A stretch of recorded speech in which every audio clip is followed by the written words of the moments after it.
Hey gearheads, and welcome to Garage Talk, a discussion about all things automotive. I'm Cory. And I'm Matt. And each week this podcast will serve as a catalyst for discussion on all sorts of topics that grind our gears, rev our engines, or just need a bit more conversation. And on this week's episode, we're maybe a couple weeks behind on getting you the latest information, but we wanted to dive into a brand that's very near and dear to my heart. What are we talking about, Cory? We're talking Jeeps, Matt. We're talking Jeeps. Just great. I guess it's only fair. If we're doing a whole episode on the Bronco, yes, Team Bronco, that we can do a whole episode on the Jeep brand. So, it has been a very productive month for the Jeep brand. They've had a couple big reveals, and we are going to dive into that today. So if you want to know more about us or see pictures or know more about what it is we're talking about in this week's episode, go to our website, gtgaragetalk.com. You can find all the information about both vehicles that we will be talking about in detail today. You can go to our Facebook, Instagram, and Twitter and check out all the latest car news there as well, all at GT Garage Talk. But let's dive right into it, Matt. Head first. All right. I think we're going to follow the same format Jeep did when they were unveiling these two rigs, and we're going to go Wrangler first. Okay. So there's nothing profoundly new about the Wrangler. No, it's very JL. Yes. It's the same overall architecture and everything. Right. From the JL launch. Was that 2018 was the year that they rolled out with that one? Yeah, 17, 18. Yeah. So that's where people are going to fact check me and tell me I'm not the real Jeep guy. Jeep unveiled what we were maybe looking forward to hearing. I don't know who was just dying for this product, but it definitely wasn't me. Right. But I will say, spoiler alert, of the two, I was looking forward to this one the least, but I think I'm the most excited about this one than I was the other one. I'm not really excited about either of them. Other than I will make a case for the Wrangler.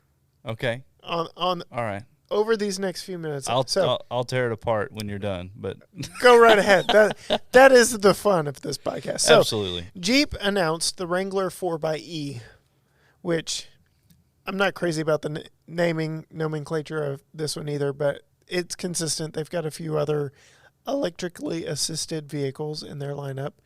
And the Wrangler, I was expecting, I don't know why, I don't know if it was a rumor I heard somewhere or just hoping beyond hope, all electric. I don't even know why I would want for that, but it's a hybrid.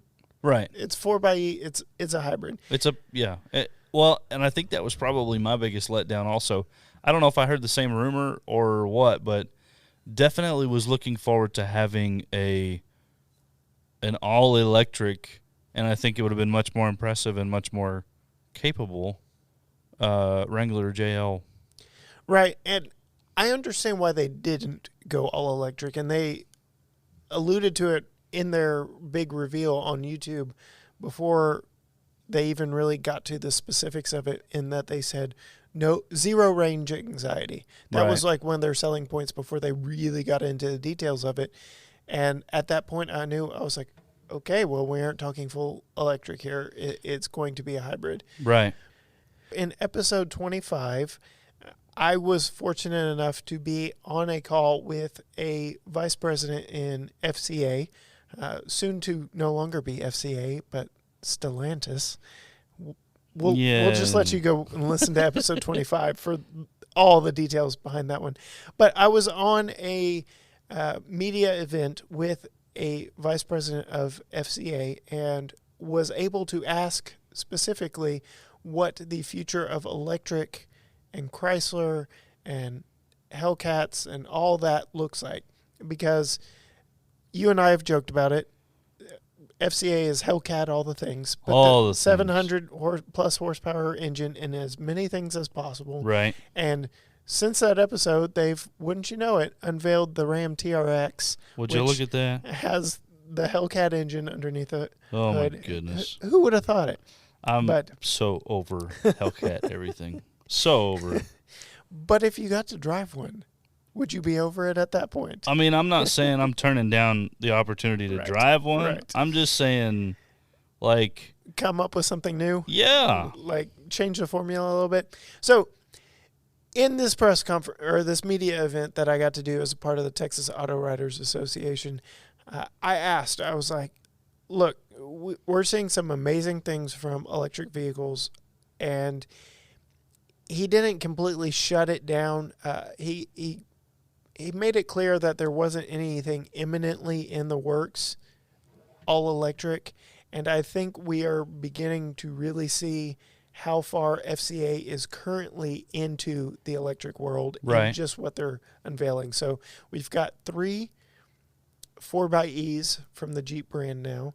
You've got the Pacifica plug-in hybrid minivan, and then you've got the second vehicle that we're going to talk about today, which is also rumored to be, though it was a concept and not many details on powertrain were revealed, but it's going to be a plug-in hybrid. So obviously FCA is plug-in hybrid for the time being, and this merger with Peugeot to when they become Stellantis is strategic in helping them get to a more electrified future. I'm sure of it. Yeah, I mean it's a long way to get there, but it's probably the best way for them. So, Wrangler 4xE is, as we mentioned, a hybrid. It comes with the 2-liter 4-cylinder turbo and 2 electric motors and a robust torque flight 8-speed transmission. So it's automatic only, which is of no surprise. And it is projected to get approximately 30 miles of all-electric range, which is enough to get you down the Rubicon Trail fully electric. Okay, but, and again, this is kind of that disappointment side of things that I was alluding to earlier. We have Teslas, and I realize all-electric versus hybrid, I get it. But we have Teslas that will go 400 miles on a charge. Right. They all are also not bricks. And they they don't have 2 live axles in it. They're designed from the ground up to be slick cutting through the air. Right. The Wrangler is none of those things. It is not. Yeah, it definitely does not do that. But the technology that we have out there, I expected more. Give me 100 miles. Like, that would have been more acceptable than that would have been 30. groundbreaking. Yeah. So, yes, that number does seem a little low for 90% of the people who are even going to consider this as a vehicle. That is more than enough. So I alluded to in last week's episode that I am currently able to work from home, and I am loving it. Able to go 2 months without filling up my very fuel-efficient vehicle with gas. Right. But if I were commuting, I've got a 3-mile one-way commute. If I were commuting and I had this Wrangler 4xE, I could go forever without having to fill up. Potentially. If that's all I was doing. Because that is more than enough to get me to and from work every day and charge up at night. Oh, sure. And charge up at night. Sure. So for a vast majority of the people that would be even considering this, that is more than enough. And, there's that whole, you're going to love this term, this is my business brain coming out, point of diminishing returns. Sure. Where, sure, they could have maybe gotten 50 miles out of it, but what would they have had to sacrifice? And probably more legroom in the back seat. And, at what point, where's the trade-off in what you're having to accomplish here? So it's got the 2-liter turbo engine, which is still relatively new to the Wrangler. Comes with 375 horsepower. Like I said, up to 30-ish miles of pure electric operation. They're claiming, I don't know who's drag racing Wranglers, 0 to 60 of under 6 seconds, which is quite impressive. And like I said, who is in their right mind drag racing Wranglers? Well, that crazy guy with the LSX Willys is definitely drag racing Wranglers. But that 0-60 time does allude to what it is capable of in its natural habitat. Right. So the real benefit, the real joy of an electric Wrangler, even if it is a plug-in hybrid, is the instant torque that it is able to deliver while on the trails. Sure. And so you could be, I don't want to say stuck, you could be in a tight situation where, 4 low just ain't cutting it. And right. you go into that instant torque of all electric power and you're out of whatever jam that you might have been sinking into at that moment. So it does lend to a very interesting dynamic of what capability it will be able to provide out on the trail. And they have run the 4xe on the Rubicon Trail. It can do the entire trail in purely electric mode. All electric. So there's a lot to be said about it. For all the mall crawlers out there that really are just buying it to have a Jeep, to have something that looks cool, like I said, they're going to like it because they can drive it around and never have to fill it up with gas, charge it at home. And then for the people that would really appreciate the extra torque when they need it, there you go. And it does have 3 electric drive modes on it. Okay. So let me get to their verbiage of it.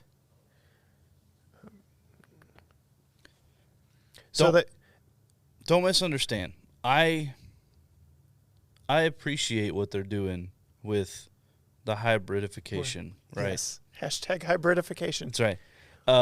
I do genuinely appreciate it.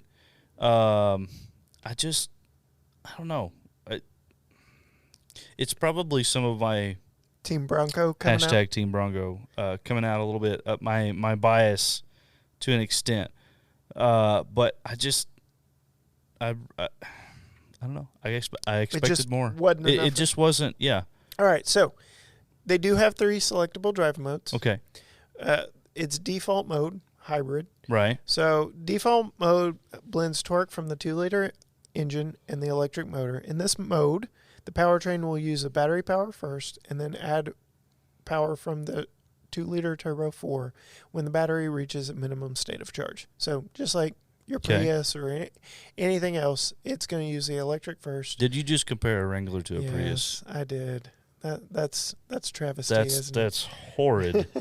horrid. Yeah, take away my Jeep card on that one. Yeah, definitely.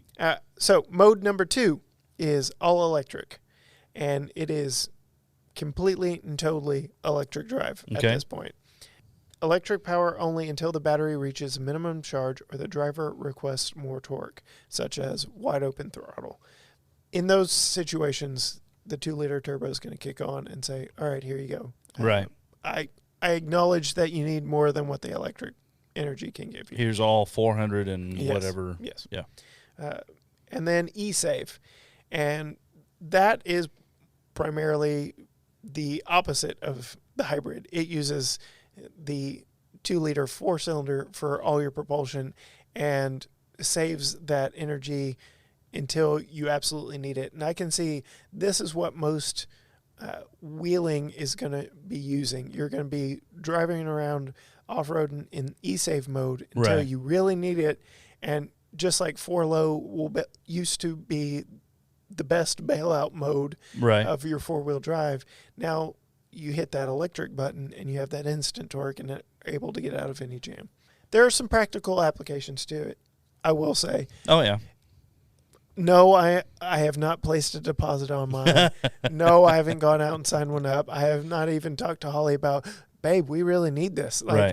No conversations like that have happened. It is an interesting option, and that's about as far as I would go on this. Yeah, I like that description because it really it's very well put. Just the hype for the Bronco was forever and a day long, and it was huge, and it was an incredible release, and it was a fantastic release, and it was very well done. And the same day and the day before the Bronco release, right? FCA comes by and kind of like kicks some dirt up, just for the sake of kicking dirt up. I mean, that's really what it felt like. It was just I enjoyed you know it. what, like here, meh. and so now that it's out or now that it's released, just kind of okay, it's an option, and that's it. It does not have the impact. No, it doesn't, and maybe they weren't expecting the impact. It'll be interesting to see what the Jeep community's reaction is to this. Not even necessarily on social media, because we can find that out right now and do some Google searches and find out what the Jeep faithful really think about it. But I want to see how it sells and how that plays into where it fits in the model hierarchy of all of it, because you alluded to it. They announced the 392 concept with a big V8, and that one had me salivating and saying, yes, sure, I would put down a deposit, and yes, please give me one now. But that's because that's more of what the enthusiast wants, right? That's the same thing with all of the Bronco forums to date. When are they putting the V8 in it? How can I get one with a V8? Why didn't they put the Coyote in there? Well, okay, yeah, I get it, but I don't remember if we discussed this or not. There is a company who will put a Bronco or a 5-liter in a Bronco, and it's like a pretty penny. Yeah, like $40,000. Yeah, on top of a $50,000 or $60,000 truck. Yes. So Matt, you will love this. Word has broken as of today. I followed JL Wrangler forums and things of that nature. I also follow all the Bronco forums, so I keep my ear to the ground. I got to know what's going on in the entire community. We all know your bias. It's okay. Yes.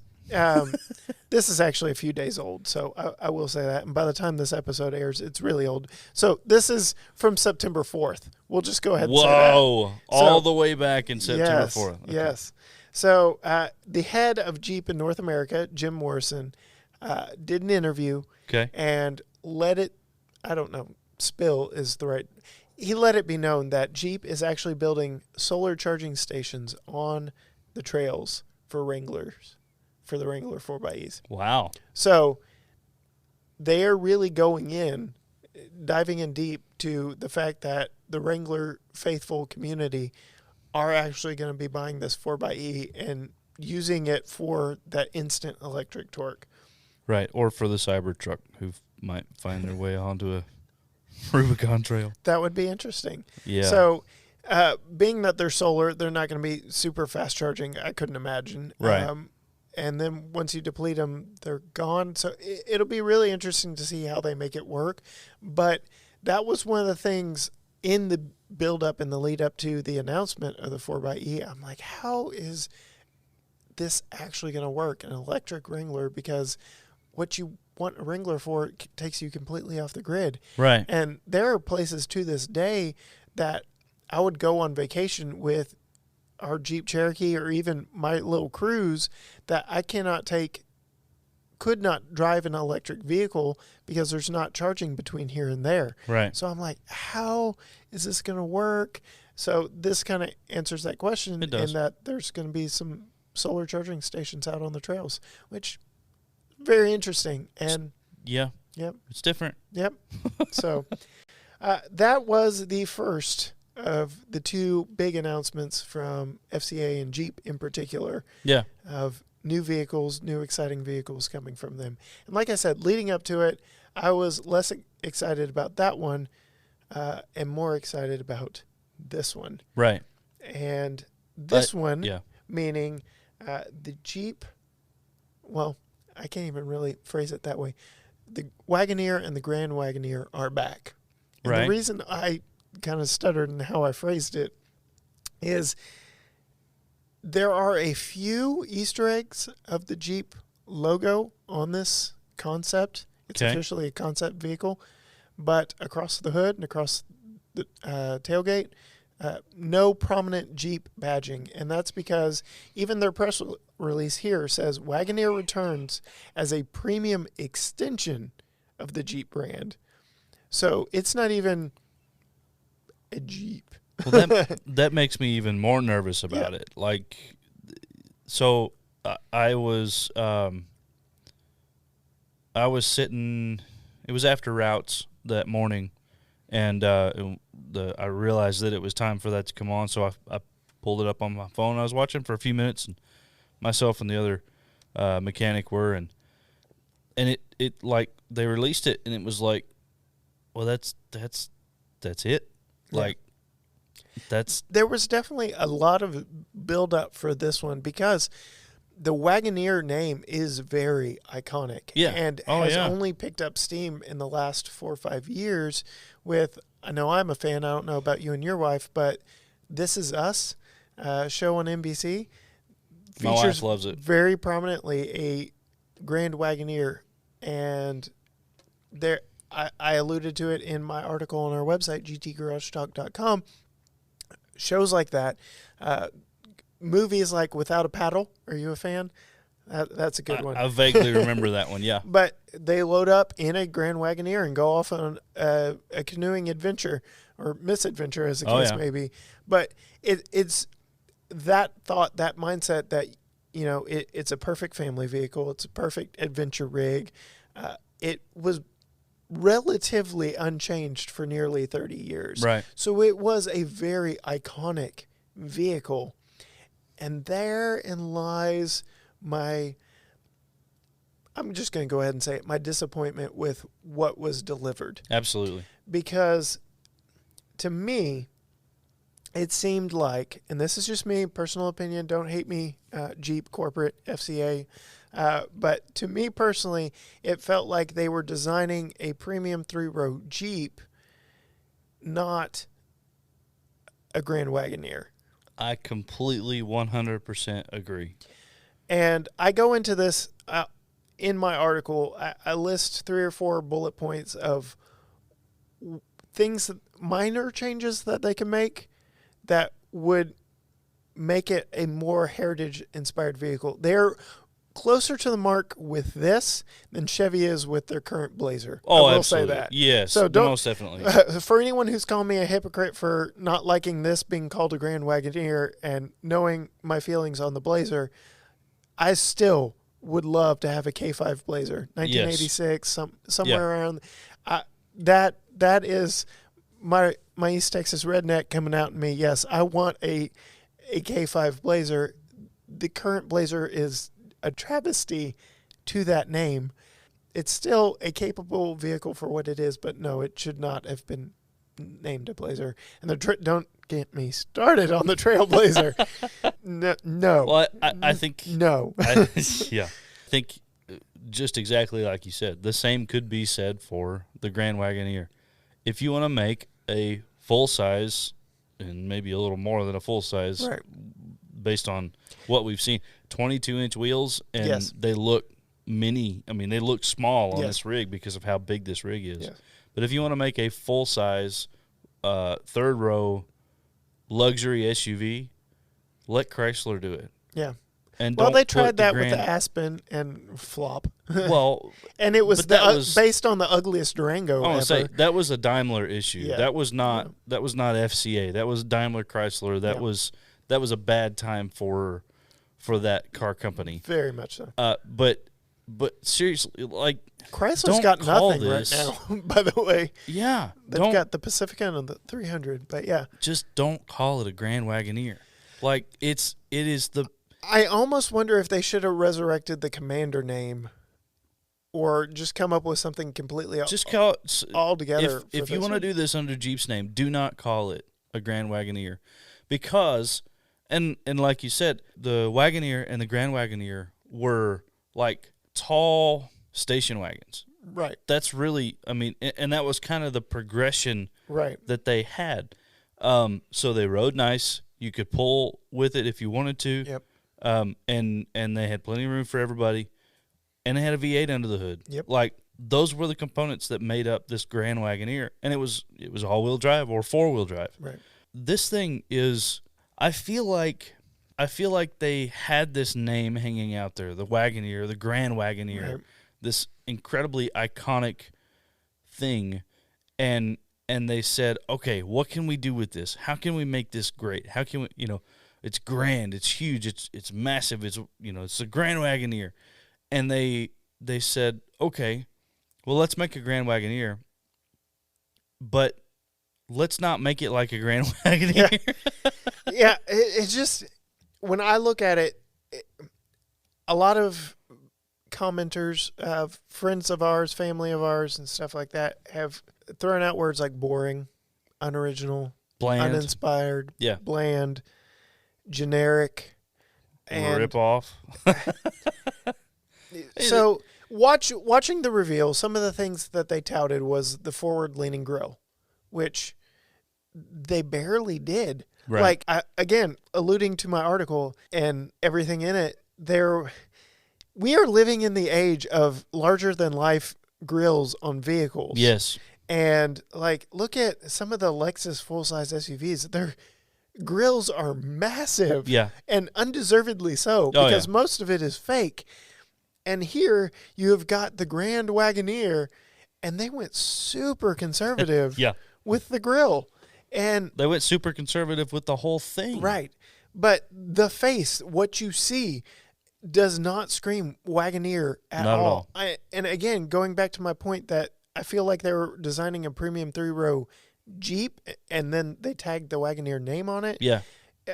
The Grand Wagoneer never had the 7-slot grill. Interesting. Like, that wasn't a thing. It had just a massive grill. Right. And one of the most iconic things in my mind is the bulge in the center of the grill. Yeah. Which they don't even do on this concept. It's just kind of a flat grill across the top. In fact, they accentuate how level it is across the top with an LED light bar across the front, which probably won't make production, but it's still a concept. So the grill had me perplexed. Yeah. The headlights had me perplexed because they basically ripped them off the Ram 1500 Limited. Their LEDs are super slim, and I don't know, the face just does not, it's not in your face. It's just there. Yep. And there's nothing substantial about it. There's nothing impressive about it. I know they were hoping all the LED lights and things that they did to the front of it would serve as interesting points. It looks cool. It looks pretty. Well, it looks like its competitors. It looks like an Expedition or a Suburban. And so you can go read my article and see all the things that I would do, but the grill is the starting point, and I feel like they missed it so much. Well, I feel like, too, they were kind of backed into a corner, right? You have the Grand Cherokee and the Cherokee. The Grand Cherokee, and I don't know what the starting MSRP is on that. 28-ish. But like you select one box and you're mid-30s. Yep. Probably pretty quick. Almost instantly. But now we're talking, okay, so Grand Cherokee anywhere from 28 to 78 with the SRT Hellcat. Yep. Or Hellcat. The Trackhawk. Yeah. That one. Yeah. And so in order to do something bigger or better or grand with the Wagoneer, they felt like they had to go bigger. Right. And in order to go bigger and still sell, it's got to be super luxe. Yeah. And that's not what the Grand Wagoneer was. Yeah. It was this simple, large family get-around vehicle. It was luxurious for the time and what it was competing against. But it was not a six-figure vehicle. Right. And so Jeep, I don't believe, has officially announced, but all major media outlets are saying you can spec it out over $100,000. Oh yeah. And even Car and Driver wrote an op-ed piece about it's time to go ahead and call Jeep a luxury brand. And I'm like, just having one vehicle that you can spec out over $100,000 does not make you a luxury brand, because hello, have you seen a Renegade lately?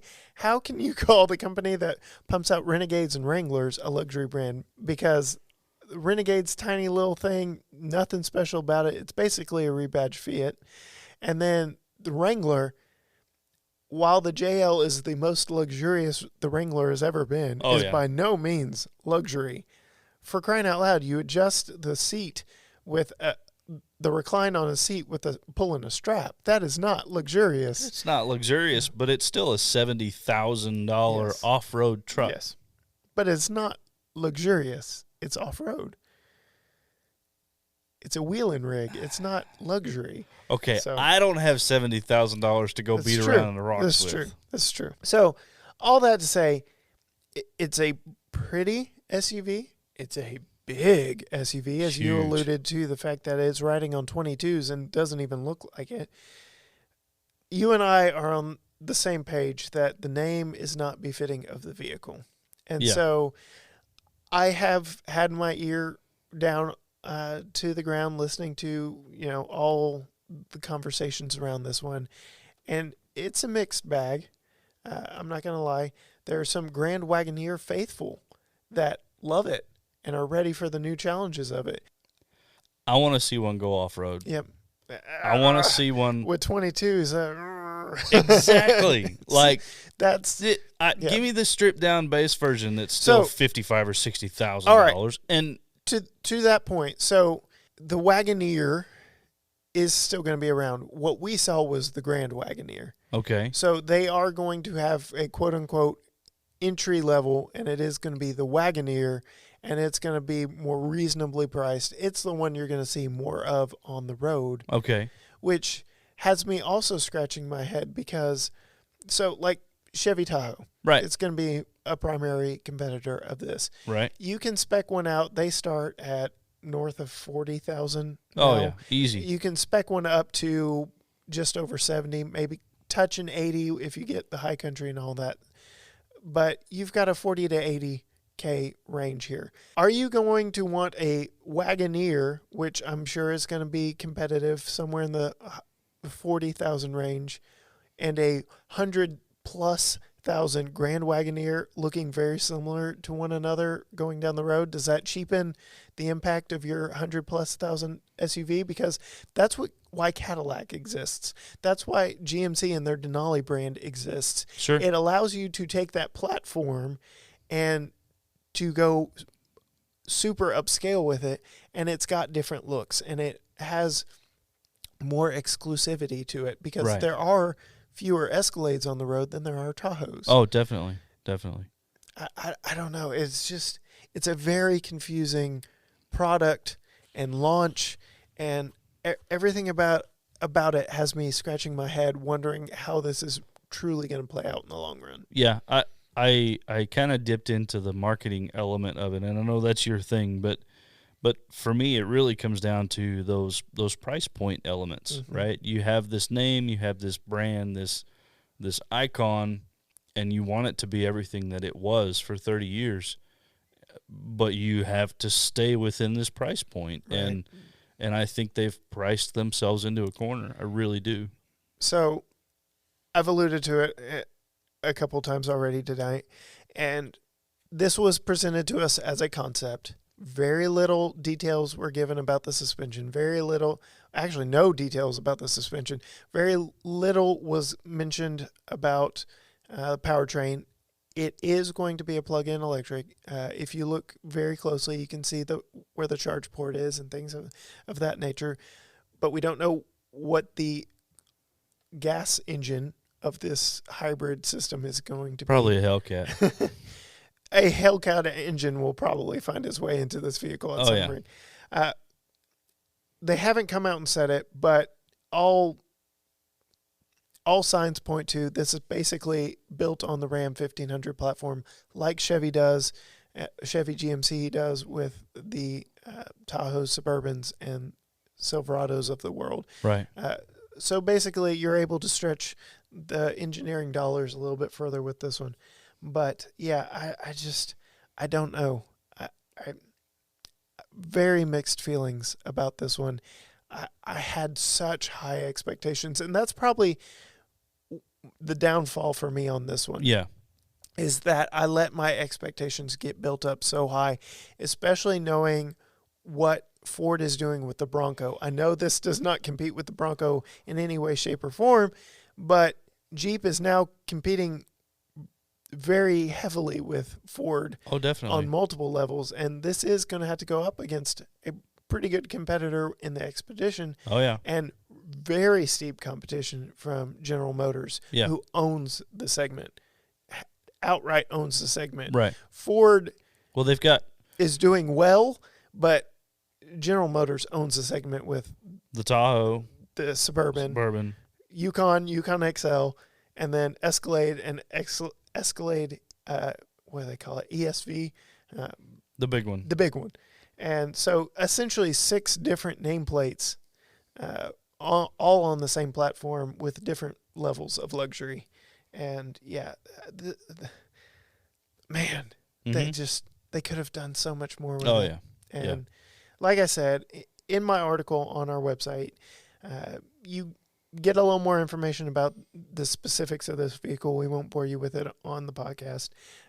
And you also see my points of some small, maybe not so small changes that they could do, being that this is quote unquote a concept, right? That they can change, tweak, fix before the production ready version rolls out. But I will say, the last bullet point on the lead into the press release is that the Wagoneer and Grand Wagoneer production vehicles will be built in the Metro Detroit area next year. So there aren't going to be major changes. This is a fairly close to production-ready vehicle, and it's going to be minor tweaks. Like I said, the LED light bar going across the front is probably going to go away. I will say there are some cool elements in there. Right. I don't know if you noticed, the rear window rolls down. That's a pretty awesome feature and a throwback feature as well. Yeah. I think anything with a near vertical or vertical rear window, pickup truck, SUV, whatever it is, ought to roll down. And I don't know if Toyota just has all the patents in the world around this. Nissan got close. They had the biggest opening rear window outside of Toyota, but Toyota's got the full roll down rear window on the Tundra. The whole thing. And I believe that's an option because not all of them do. And man, if ever I wanted General Motors to steal something from Toyota, that would be it, because that is awesome. And well, I don't know. They could steal some reliability. Yes. Touche. But to see that this Grand Wagoneer and the Wagoneer is going to have a roll-down rear window, that's kind of cool. Oh, yeah. So, like I've alluded to, I'm a fan of Doug Jamiro. He said from what he saw that it looks like it could be a roll-down because there's no rear wiper back there. If you look closely at the press images, the rear window roll-down button is in the center stack up by the gear selector and all that. So I know for a fact that rear window rolls down. There you go. That's exciting. It would make for a really good all windows down driving experience. Definitely. You don't get all that wind buffeting. Because I will say in certain vehicles, and even like my wife's vehicle, you have to be careful how you roll down windows because it'll get deafening if you're not careful. Okay, but riddle me this, Cory. You just spent, for rough guess numbers, $108,000 for a loaded-out Grand Wagoneer with a power roll-down rear window. Mm-hmm. What's the first thing you're going to do on a hot Texas summer afternoon? Turn on my air-conditioned seats. Okay. Just want to be clear there. Like, it's cool. It's awesome. I like it. I also think, they missed the mark on that one because the crowd that's going to be buying this probably not going to be rolling. You're going to end up with more of those windows stuck shut because nobody messes with them. Yep. So, again, very interesting vehicle. I just don't know, and it'll be interesting to see how it plays out. We've teased on this channel. We've got some big plans for the future. I'm going to spoil one of them right now. Right now, an exclusive right here. You heard it first. Is it that I also have a stick shift 4-wheel drive vehicle now? No, we covered that last week, man. Oh, okay. Come on. That's not new news. No. It's practically a Jeep. Sir, get out now. So, I have been invited to a press event where I will actually get to see one of these in person. In person. And I am very much looking forward to seeing that because I have realized in my 20 plus years of drooling over vehicles that pictures and video can only do so much Oh, yeah. to seeing it in person. And current climate is what it is with COVID and all that. Not having all the car shows this year has been a real hindrance to the automotive community. Absolutely. Because we are only getting to see what the manufacturers want us to see. The angles we want to see, the lighting.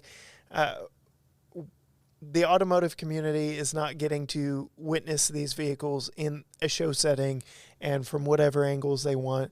We're not getting to go as just general enthusiasts and going to see these at car shows because they've all been canceled, rightly so. So I am very excited. Like I said, got an event coming up in the very near future where I'm going to get to see this rig in person and formulate a better opinion of it myself, and also get to share with you, the Garage Talk faithful, the gearheads of the world, just a little bit better for you to be able to see more angles of it.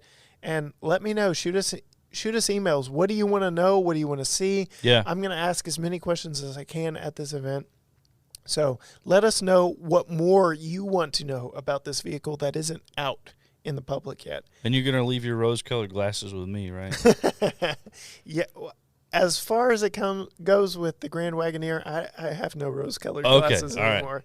Right. I am fearful that they're actually going to be mad at me for my opinions on this one. But that is enough for us this week. We've teased you with a little bit of news and cannot wait to share that with you. But you can find out more about us at gtgaragetalk.com. That is where you will see some exclusive content from us. You can also follow us on Facebook, Instagram, and Twitter, all at GT Garage Talk. We will be doing some lives from the event.